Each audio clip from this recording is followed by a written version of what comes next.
వర్షాకాలంలో సైతం చుక్క నీరెరుగని అనంత చెరువులకు ఎండాకాలంలో నీళ్లుండేలా ఇస్తున్నటువంటి నాయకుడు.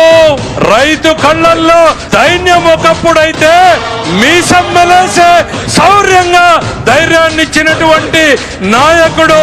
ఒకప్పుడు ఎడారి అంటే నేడు గలగల పారే జలధారి రాయలసీమ అన్నటువంటి నాయకుడు. పరిశ్రమలు ఒకప్పుడు బాబాయ్ అంటే ఇప్పుడు బాబున్నాడు అంటూ వస్తున్న పరిశ్రమలు. కత్తులు పట్టిన చేతులకు కంప్యూటర్లు ఇచ్చినటువంటి నాయకుడు. రాయలసీమ ప్రజల భవిష్యత్తుకు ఆశాజ్యోతి, సీమ ప్రజల ఏకైక ఆశాదీపం, రాయలసీమకు జలహారతి పట్టినటువంటి నాయకుడు. మీ పేరు తలవని ఊరు లేదు, మీ పేరు తలవని గడప ఈ సీమలో లేదు. మా తలరాతలు మార్చడానికి వచ్చిన ఓ నాయకుడా శ్రీ చంద్రబాబు నాయుడు.